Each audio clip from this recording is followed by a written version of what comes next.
उत्तर प्रदेश के चुनाव में किसी पार्टी की इस समय कोई लहर दिखाई नहीं दे रही है।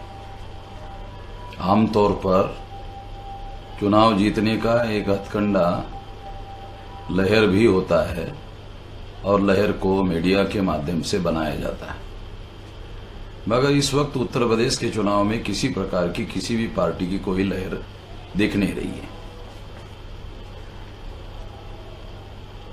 जब उत्तर प्रदेश में समाजवादी पार्टी के बीच में परिवार के अंदर घमासान हो रहा था,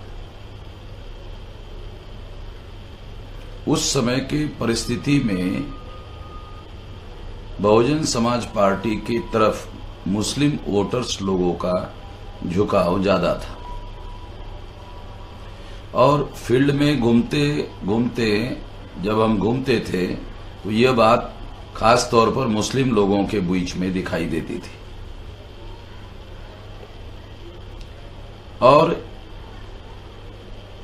इस बात की जानकारी समाजवादी पार्टी के लोगों के पास भी थी।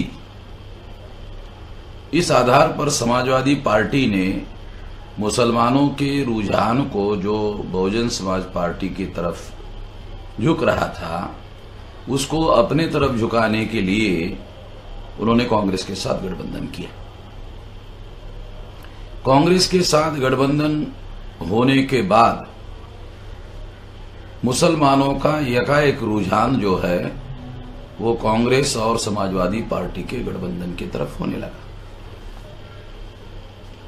जब कांग्रेस और समाजवादी पार्टी के गठबंधन की तरफ मुसलमानों का झुकाव होने लगा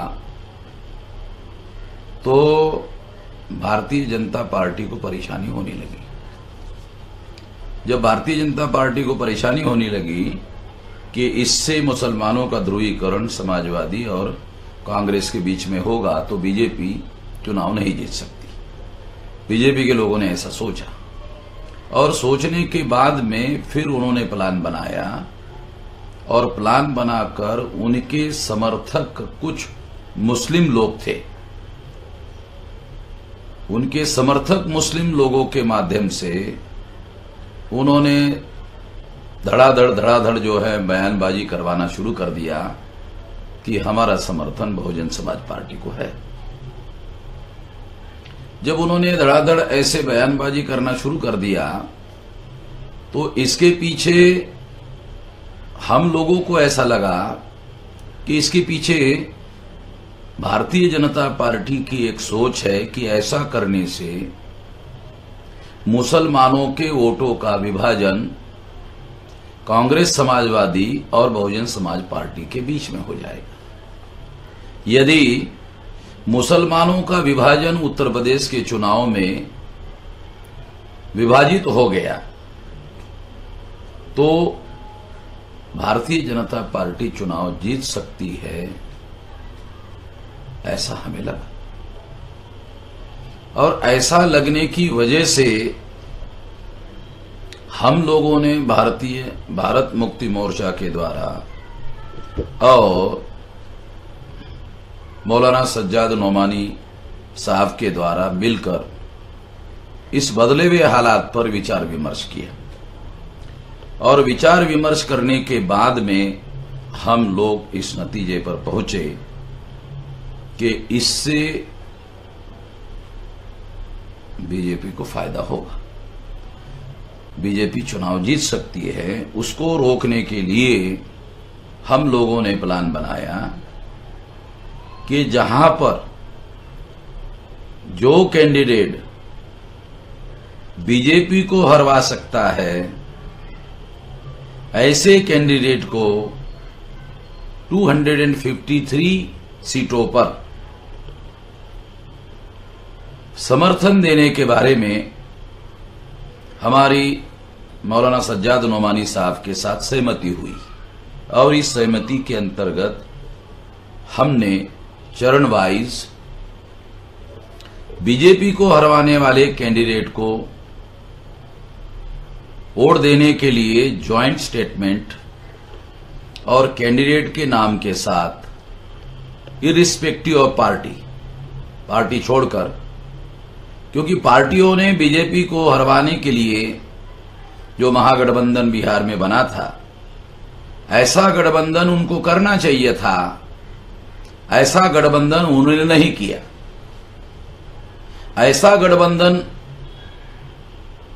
बन सकता था कांग्रेस, समाजवादी और राष्ट्रीय लोकदल के बीच में। अगर राष्ट्रीय लोकदल के बीच में अगर उनको, समाजवादी को और कांग्रेस को कोई ऑब्जेक्शन था, तो ये गठबंधन बहुजन मुक्ति पार्टी के साथ बन सकता था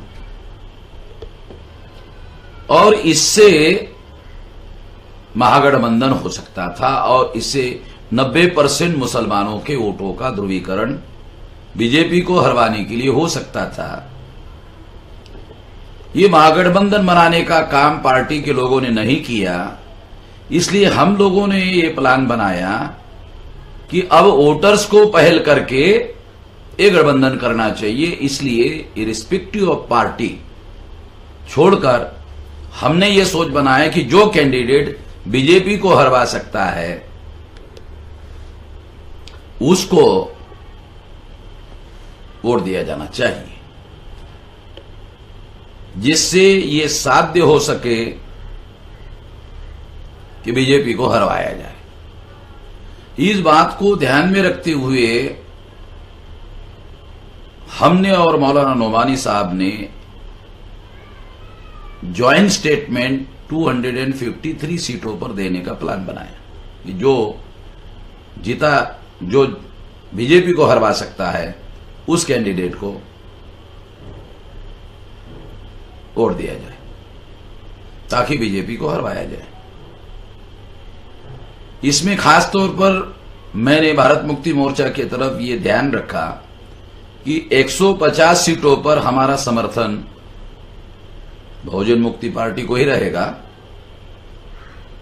बाकी 253 सीटों पर जहां बीजेपी को हरवाने वाले कैंडिडेट है वहां पर ही हमारा समर्थन रहेगा। तो इसमें बहुत सारी बातों को ध्यान रखा गया है और ध्यान रखकर ये इस तरह का ज्वाइंट स्टेटमेंट हमने उस समय निकाला था। और इन बातों को ध्यान में रखा था। एक तो ये बात है, तो इस तरह से ये उत्तर प्रदेश के चुनाव के विशेष संदर्भ में ये बात है। दूसरी बात, अभी एक नई खबर आई है, वो मध्य प्रदेश से है कि आईएसआई के कुछ एजेंट मध्य प्रदेश में पकड़े गए जो भारतीय जनता पार्टी के कार्यकर्ता थे और बजरंग दल के कार्यकर्ता थे,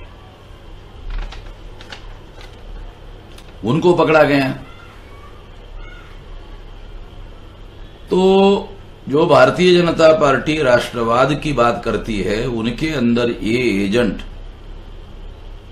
और वो भी आईएसआई जैसे खतरनाक इंटरनेशनल एजेंसी के जो देश विरोधी कार्य है, देशद्रोह का कार्य है, ऐसे लोग भारतीय जनता पार्टी के बीच में रहकर कार्य करते थे। जो लोग राष्ट्रवाद की बात करते हैं, जो बहुत बड़े पैमाने पर राष्ट्रवाद का प्रोपेगेंडा करते रहते हैं, हमारा तो पहले से यही मानना है कि ये लोग नेशनलिस्ट नहीं है, ये प्रोपेगेंडिस्ट है। नेशनलिस्ट का मतलब है राष्ट्रवादी और प्रोपेगेंडिस्ट का मतलब है प्रचारवादी। तो ये लोग नेशनलिस्ट नहीं है, प्रचारवादी लोग हैं और प्रचारवाद के द्वारा ये प्रचार करते रहते हैं कि हम लोग राष्ट्रवादी हैं। वास्तव में राष्ट्रवादी लोग नहीं है।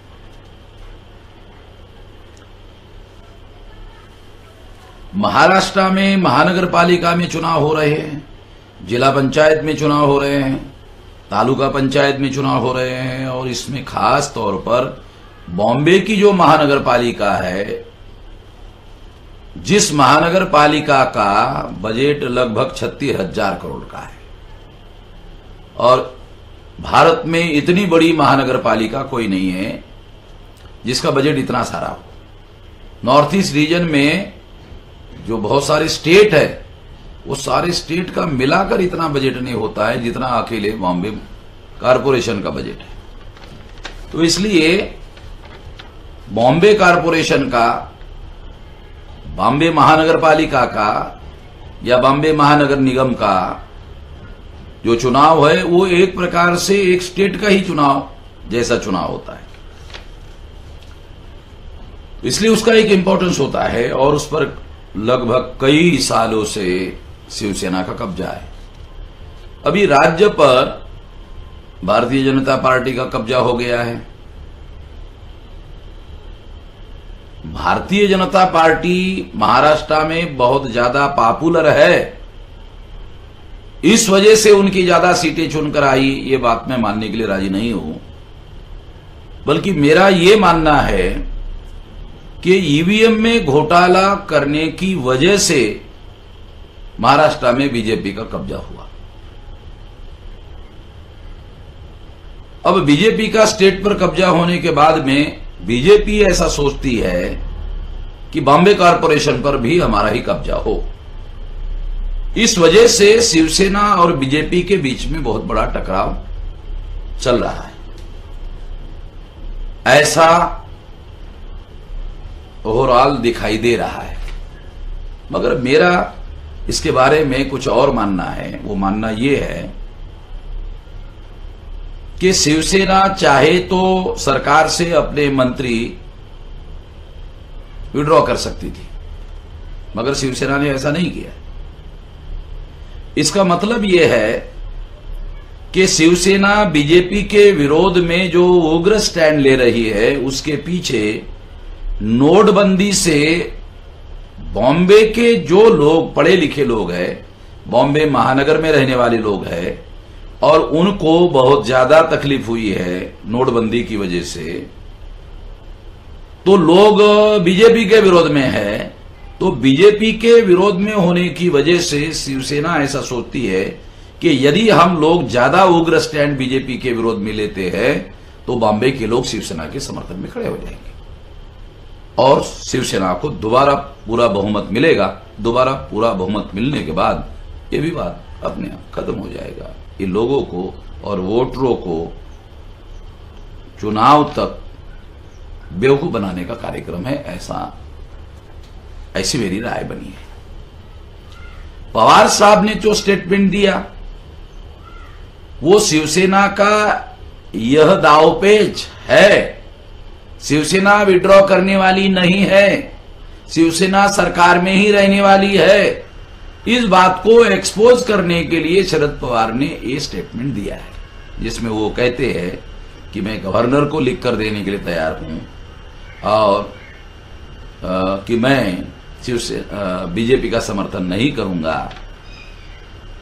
शरद पवार का ये बयान शिवसेना का केवल दांवपेच है। ये एक्सपोज करने के लिए शरद पवार ने ये बयान दिया है। शिवसेना विड्रॉ करने वाली नहीं है, शिवसेना सत्ता से अलग होने वाली नहीं है। और यही बात बीजेपी के लोग बोल रहे हैं कि यदि ऐसा है तो शिवसेना को चाहिए था कि वो समर्थन विड्रॉ करता, मगर शिवसेना समर्थन विड्रॉ नहीं कर रही है तो उसके पीछे उनका यही दांवपेच है कि नोटबंदी से नाराज लोगों को शिवसेना के समर्थन में उनका ध्रुवीकरण कराया जाए और चुनाव में बहुमत हासिल किया जाए। बहुमत हासिल होने के बाद मामला अपने आप खत्म हो जाएगा। ये इसके पीछे सोच है, ऐसा मैं मानता हूं। इसलिए ऐसा ज्यादा संभावना ऐसा होने की है। जहां तक तमिलनाडु का सवाल है, तो तमिलनाडु में भारतीय जनता पार्टी अपनी राजनीति धीरे धीरे साउथ इंडिया में फैला रही है। कर्नाटक तक उन्होंने अपना पैर फैलाया है और कुछ हद तक आंध्र प्रदेश में चंद्रबाबू नायडू को आधार बनाकर, तेलंगाना में भी थोड़ा बहुत आधार बना करके उन्होंने अपने पैर फैलाए हैं। तमिलनाडु में और केरला में अभी भारतीय जनता पार्टी को कोई खास आधार नहीं मिल रहा है और खास तौर पर तमिलनाडु में नहीं मिल रहा है। ये जयललिता की अकाली मृत्यु होने के बाद बीजेपी ने सोचा कि अब हमको अवसर मिल सकता है, तो इसलिए जो मजबूत पार्टी है सरकार में उसको कमजोर किया जाए।